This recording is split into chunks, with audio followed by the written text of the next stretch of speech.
오늘은 하나님의 은혜로 라는 제목으로 말씀을 선포합니다. 여러분, 새해에는 더욱 행복하셨으면 합니다. 아멘. 새해를 허락하시고 또 새해를 새롭게 시작하도록 은혜를 주신 하나님께 영광 올려드리겠습니다. 박수로. 할렐루야. 존경하는 목사님으로부터 글을 보내오셔서 잠깐 소개하고자 합니다. 2022년에는 주님이 허락하신 은혜와 축복의 주인공이 되시기를 기도합니다. 신영복 교수의 수필집에 처음처럼이라는 수필집이 있는데, 어느 회사가 브랜드로 사용해서 히트를 친 것처럼 이 처음이라는 말은 우리 마음을 두근두근하게 하고 설레게 합니다. 2022년 365일을 시작하는 처음의 아침이 열리고 있습니다. 바람과 불꽃교회 가족들은 어떤 마음과 각오로 새해 첫날을 열고 있는지요? 내가 나를 기억하지 못해도 사람들의 마음 깊은 곳에는 내 모습이 그대로 남아 있습니다. 더구나 행위의 책들과 생명책, 요한계시록에 기록되어 있죠. 행위의 책들과 생명책에는 내 말과 내 행동들이 기록되어 그것으로 우리는 불못에 떨어지기도 하고 영생으로 들어가기도 한다고 성경은 말씀하고 있습니다. 사람들의 뇌리와 하나님의 책에 기록되어 가는 내 모습은 어떠할까요? 그것이 진짜 내 자신의 참 모습입니다. 현대 그리스도인들은 성경보다는 세상적인 가치와 문화에 몰입되어 가고 있습니다. 우리도 그런 세속의 문화에 휩쓸릴 우려는 언제든 상존하고 있습니다.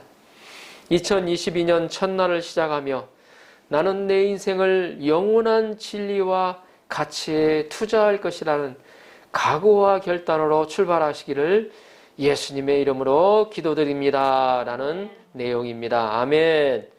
내 인생을 2022년 나는 내 인생을 영원한 진리와 가치에 투자할 것이라는 각오와 결단으로 출발하는 한 해가 되시도록 기도합니다. 오늘은 사도 바울의 고백을 묵상하면서 하나님의 은혜의 터 위에서 한 해를 시작할 수 있기를 기도합니다. 아멘. 9절 10절을 보십시오. 오늘 본문 9절 10절 자, 한 목소리로 읽어보겠습니다. 나는 사도 중에 가장 작은 자라. 나는 하나님의 교회를 핍박하였으므로 사도라 칭함받기를 감당하지 못할 자니라. 그러나 내가 나 된 것은 하나님의 은혜로 된 것이니 내게 주신 그의 은혜가 헛되지 아니하여 내가 모든 사도보다 더 많이 수고하였으나 내가 한 것이 아니요 오직 나와 함께 하신 하나님의 은혜로라. 아멘.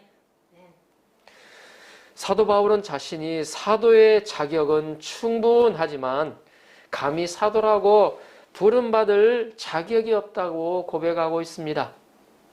그리고 현재 내가 이렇게까지 된 것은 오직 하나님의 은혜로 된 것이라고 고백하고 있습니다. 여기서 은혜의 뜻을 사전에 찾아보니까 은혜란, 하나님의 은혜라는 말이 3번 나오죠. 은혜의 뜻을 사전에 찾아보니까 사랑으로 베풀어주는 신세나 혜택이라고 나옵니다. 사랑으로 베풀어주는 신세나 혜택. 어렵던 시절에 내게 베풀어주신 그분의 은혜를 생각하면 평생 잊을 수 없을 것입니다. 우리의 전래 설화에는 은혜를 갚는 동물의 이야기가 자주 등장합니다.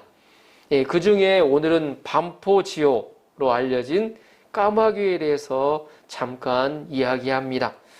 여러분도 잘 아시겠지만 반포지호는 아이를 갖고 자신의 부모의 입장이 되면 비로소 아이를 키우는 일에 어려움을 알고 부모님의 깊은 애정에 대한 고마움과 은혜를 안다는 의미를 가진 고사성어입니다. 반포지호와 함께 반포보은 또 반포보덕과 같은 뜻이 똑같은 의미를 가진 사자성어가 있습니다. 효로 표현한 고사성어가 바로 반포지오이이고 은혜로 표현한 것이 바로 반포보은이라고 말할 수 있습니다. 중국의 명나라 말기의 박물학자 이시진이라는 사람이 이 본초 강목이라는 책을 썼는데 그 안에는 까마귀의 습성에 대한 다음과 같은 내용이 실려 있습니다. 까마귀는 부화한 지 60일 동안은 어미가 새끼에게 먹이를 물어다 주지만 이후 새끼가 다 자라면 먹이 사냥에 힘이 붙인 어미를 먹여 살린다고 한다. 이는 극진한 효도를 의미하기도 한다. 한낱 미물이라고 하는 까마귀조차도 그가 받은 은혜를 기억하고 갚는데 사람이 은혜를 모르면 보통 금수만도 못하다라고 말합니다. 이는 은혜를 알고 기억하는 것이 얼마나 중요한가 깨우쳐주고 있습니다. 사도 바울은 은혜를 알고 기억하는 사람이었습니다. 그래서 사도 중에 가장 작은 자라고 말하고 있습니다. 왜냐하면 그동안 자신이 한 일이 있었기 때문이죠. 하나님의 교회를 핍박하였기 때문입니다. 그는 은혜를 받을 자격이 없었습니다. 오히려 예수님을 믿는 자들을 핍박하고 잡아서 옥에 가두고 그들을 죽였기 때문에 그는 그의 상당한 벌과 심판을 받아야 마땅했습니다. 그러나 이런 그에게 예수님은 오히려 만나주시고 값없이 구원의 은혜를 베풀어 주셨습니다. 그리고 예수님은 그를 나의 택한 그릇이라고 하시면서 이방인 구원 역사에 귀하게 사용하여 주셨습니다. 벌을 줘도 아깝지 않은 사람이었지만 오히려 그를 품고 사용하신 하나님은 긍휼이 풍성하신 하나님이십니다. 은혜를 받을 만한 자격이 없지만 값없이 주어진 것이 바로 은혜입니다. 구속을 받을 만한, 구원을 받을 만한 자격이 없었지만 주어진 것입니다. 쓰임받을 자격이 없지만 소망을 가지고 쓰임받게 하신 것입니다. 그러면 우리가 어떻게 은혜를 은혜로 알 수가 있을까요? 그것은 자기 자신을 알아갈 때, 참된 자신의 모습을 알아갈 때 그 은혜를 알아갈 수가 있습니다. 자신의 참된 모습이 무엇인지 알아갈 때 우리는 내가 얼마나 은혜를 받은 자인지 깨닫게 됩니다. 유명한 철학자인 소크라테스도 너 자신을 알라라고 하였습니다. 그런데 요즘은 자신의 참모습을 발견하는 것이 쉽지가 않습니다. 왜 그럴까요? 상대적으로 생각하는 습관에 젖어 있기 때문입니다. 경쟁 사회에서 살아온 우리들은 항상 어때요? 상대방하고 비교하며 몇 등으로 등수를 매겨져 있는 습관에 젖어 있기에 그 가운데 살아남기 위해서는 없는 것도 있는 것으로 보여주는 PR을 해야만 했습니다. 뿐만 아니라 상대방과 비교해서 본 모습이 자신의 모습인 것처럼 생각합니다. 그런데 그런 모습은 자신이 어떤 환경에 소속되느냐에 따라서 달라집니다. 예를 들면 시골에서는 1등 하던 사람이 도시에 가면 중간 정도밖에 되지 않는 것과 같습니다. 종합해서 보면 사람은 자신의 참된 모습을 알지 못한다는 것입니다. 인간의 참된 모습은 하나님 앞에서 설 때 제대로 발견할 수가 있습니다. 사도 바울은 예수님 앞에서 자신의 모습을 잘 알았습니다. 그는 사랑하는 제자인 디모데에게 쓴 편지가 바로 디모데 전후서입니다. 그 중에서 디모데 전서는 그가 로마 감옥에 갇혀있을 때 쓴 편지입니다. 그는 그 편지에서 자기 자신이 어떤 자였는지 고백하고 있습니다. 디모데전서 1장 12절 15절을 보면 다음과 같이 기록하고 있습니다.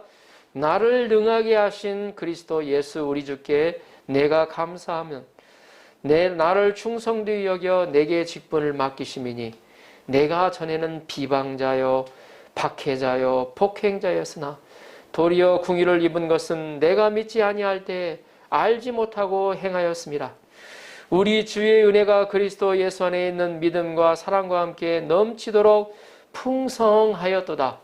mit보다 모든 사람이 받을 만한 이 말이여, 그리스도께서 죄인을 구원하시려고 세상에 임하셨다 하였도다. 죄인 중에 내가 괴순이라. 아멘. 그는 자신을 비방자요, 박해자요, 폭행자로 고백하고 있습니다. 더 나아가 자신을 죄인 중에 괴수라고 고백하고 있습니다. 한번 생각해 보십시오. 예? 인생 노년 말기에, 그것도 자신의 사랑하는 제자에게 자신의 어떤 추한 모습을 내보인다는 것은 쉽지가 않은 겁니다. 스승이기 때문에 제자에게는 어때요? 예? 좋은 모습 보이기를 원하죠. 그러나 그는 이 디모데에게조차 하나님 앞에서 자기가 어떤 존재인가를 고백하고 있습니다. 자신의 추한 모습을 드러내고 있어요. 내가 어떤 자였는가? 폭행자요, 박해자요, 비방자요, 죄인 중에 괴수로 자신을 고백하고 있는 것입니다. 그가 예수님 앞에 서니까 자기가 유대인으로서 얼마나 하나님을 잘못 섬기고 있는 자인가를 깨닫게 되었습니다. 그는 주님의 은혜를 생각하니까 그 앞에서 자기가 열심으로 이방인 전도 세계 선교를 한 사역이 조그마하게 생각되었습니다. 그런데 사실 사도 바울이 고백한 것은 사실이었습니다. 역사적으로 사실이었습니다. 그는 모든 사도들보다 더 많이 수고한 사람이었습니다.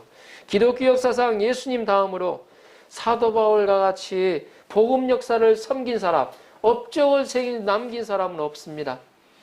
그런데 그는 열심으로 섬긴 그 많은 사역도 자신이 한 것이 아니라 하나님이 나와 함께 하신 은혜라고 고백하고 있습니다. 여러분, 윌리엄 캐리를 아실 것입니다. 윌리엄 캐리가 한 유명한 말이 있죠? 어떤 말이 있죠? 하나님으로부터 큰 것을 기대하고 하나님을 위하여 큰 것을 시도하라 라고 말한 사람입니다. 응?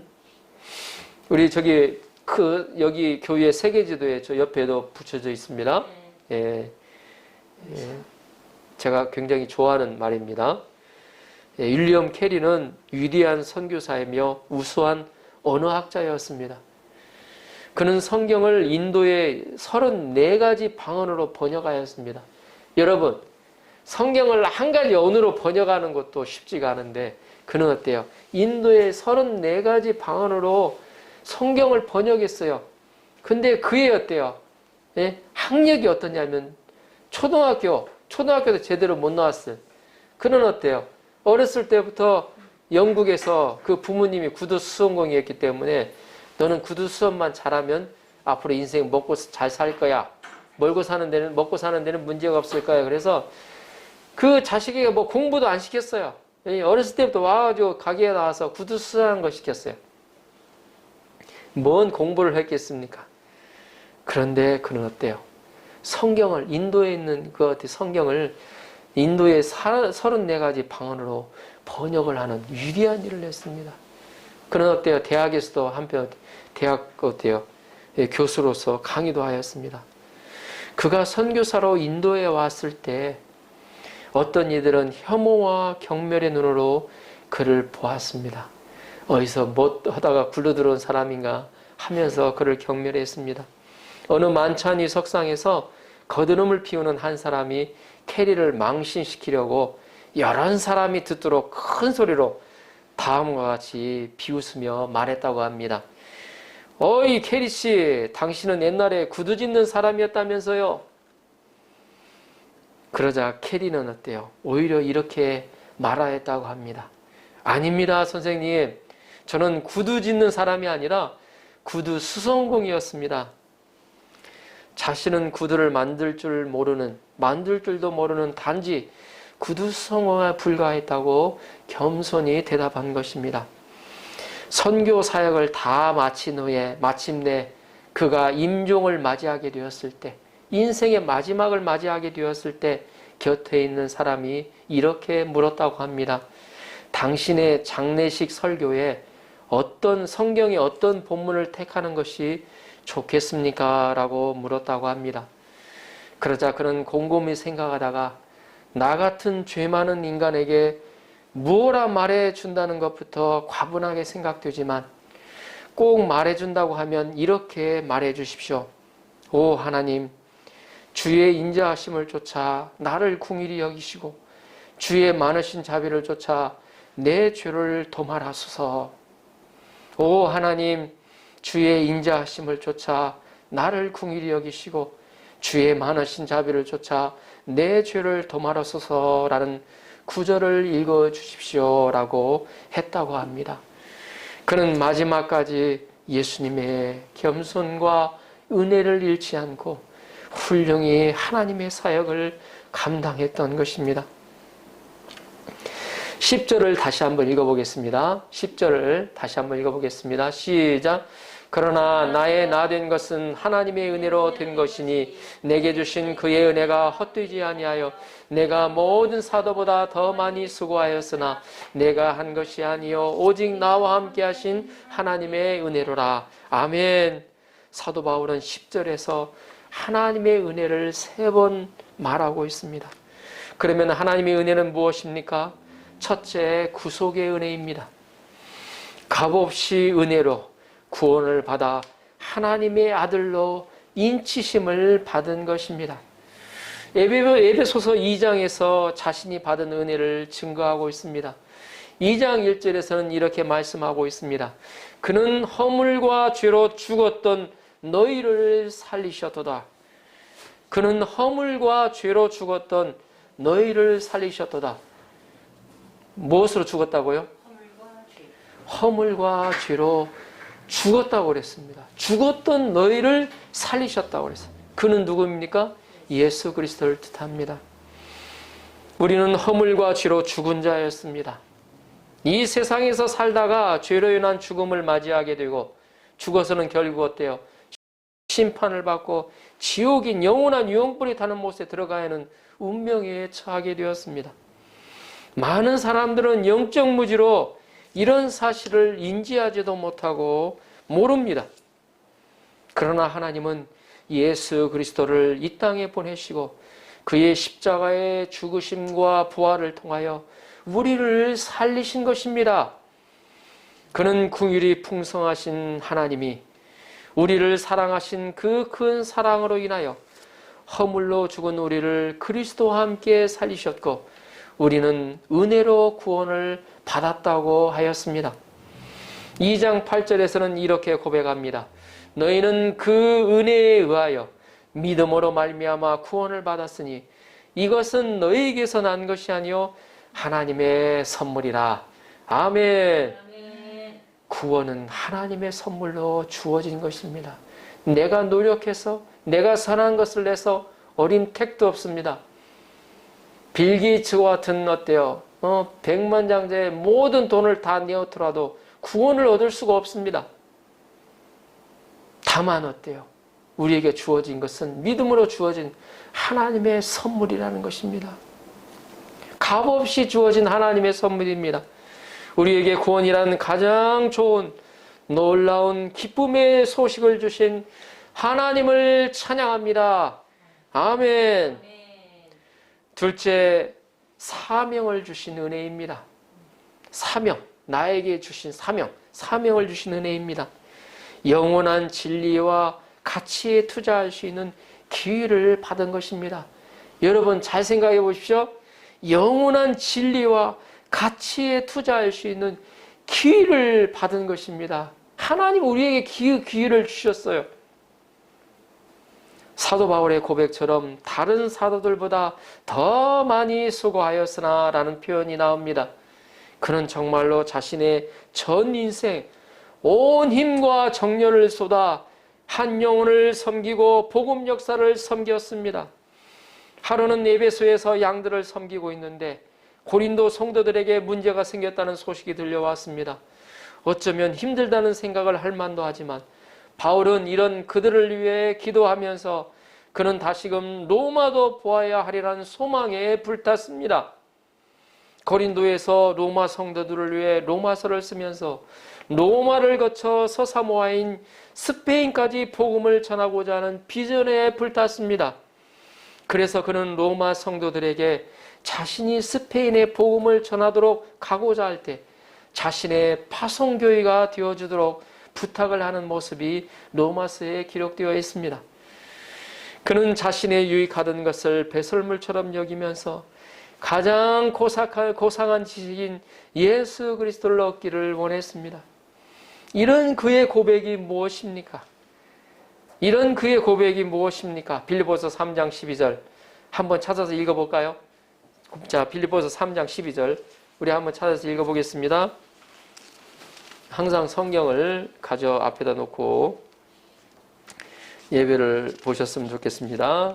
빌립보서 3장 12절 같이 한번 읽어보겠습니다. 시작. 내가 이미 얻었다 함도 아니요 온전히 이루었다 함도 아니라 오직 내가 그리스도 예수께 잡힌 바 된 그것을 잡으려고 달려가노라. 아멘. 내가 이미 얻었다 함도 아니요 온전히 이루었다 함도 아니라 오직 내가 그리스도께 잡힌 바 된 그것을 잡으려고 달려가노라. 지금도 달려간다고 그는 고백하고 있습니다. 이 고백이 새해를 시작하는 저와 여러분들의 고백이 되기를 기도합니다. 아멘. 이미 얻었다 함도 아니요 온전히 이루었다는 것도 아니라 새롭게 주님을 따라가고자 달려가노라 고백하는 저와 여러분들이 되시도록 기도합니다. 아멘. 우리는 은혜를 모르는 시대를 살아가고 있습니다. 요즘 가끔 뉴스를 보면 부모를 학대하고 죽이는 뉴스가 들려옵니다. 일본뿐만이 아니에요. 한국에서도 요즘 들려오고 있어요. 참 마음 아픈 일이 아닐 수 없습니다. 받은 은혜를 참 잘도 잊어버립니다. 그래서 하다못해 은인은 물에 새기고 원수는 돌에 새긴다는 말이 있지 않습니까? 그러나 예수님을 믿는 자들이라면 예수님께 은혜를 받은 자들이라면 은혜는 바위에 새기고 원한은 물에 새겨야 할 줄 압니다. 아멘입니까? 네. 아멘. 우리가 하나님의 은혜를 알고 기억할 때 우리는 겸손할 수 있습니다.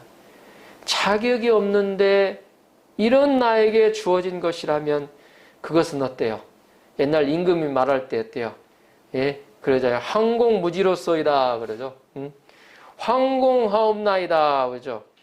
라를 고백할 수밖에 없어요. 그러나 하나님의 은혜를 알지 못하고 내가 받은 은혜를 기억하지 못할 때 우리는 겸손할 수 없습니다. 교만해집니다.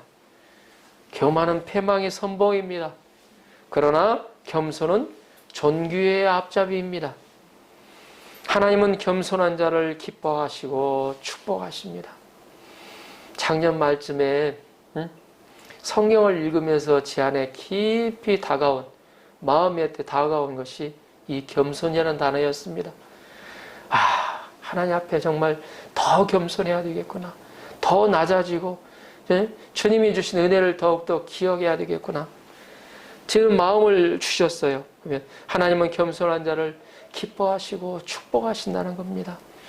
겸손한 자는 어떤 삶을 살게 됩니까? 겸손한 자는 먼저 항상 감사하는 삶을 삽니다. 데살로니가전서 5장 16절에서 18절에는 이렇게 기록하고 있습니다. 항상 기뻐하라. 쉬지 말고 기도하라. 범사에 감사하라. 이는 그리스도 예수 안에서 너희를 향하신 하나님의 뜻이니라. 아멘. 그래요. 항상 감사하라. 쉬지 말고 기도하라. 범사에 감사하라 하셨어요. 이 범사라는 말 어때요? 일본어 성경에 요즘 잘 나오는데 모든 상황 속에서도요. 잘 나갈 때도 잘 못 나갈 때도 나에게 어때요? 왜 이런 고난이 왔는가? 고난이라고 환난이라고 생각할 때더라도 그때도 감사하라는 거예요. 겸손한 자는 그런 상황 가운데서도 불평불만하지 않고 감사합니다. 감사로 하나님께 영광을 올려드려요. 하나님의 선한 주권을 믿는 자만이 감사를 할 수가 있습니다. 하나님의 선한 주권을 믿는 자가 겸손한 자죠. 또 또 겸손한 자는 순종하는 자입니다. 언제든지 주님이 원하시고 기뻐하시는 일이라면 그것을 가장 퍼스트로 순종해 갑니다. 언제든지 주님의 소원을 나의 퍼스트로 내놓아 주는 것입니다. 내가 원하고 내가 하고 싶은 일이 있지만 주님이 원하시면 그것보다도 주님이 원하시는 것을 먼저 쫓아가는 것입니다. 마태복음 6장 33절은 이렇게 고백합니다. 그런즉 너희는 먼저 그의 나라와 그의 의를 구하라. 그리하면 이 모든 것을 더하여 주시리라. 아멘. 여기서 성경에서 분명히 얘기하고 있죠. 너희는 먼저 그의 나라와 그의 의를 구하라. 하나님이 명령하시죠? 그 다음에 뒤에 뭐가 나옵니까? 그리하면 이 모든 것을 더하여 주시리라. 하나님의 약속이 주어집니다. 올 한해 이 모든 것을 더하여 주시는 그 하나님을 경험하는 놀라운 축복이 저와 여러분들에게 임할 수 있도록 기도합니다. 아멘. 우리가 은혜에 기초하여 겸손한 전 인생을 사는 저와 여러분이 되시도록 기도합니다. 아멘. 그리고 새롭게 허락하신 올 한해 하나님을 은혜를 기억하는 또 하나님의 은혜로 시작하고 하나님의 은혜로 마치는 한 해가 되시도록 축복하며 기도합니다. 아멘.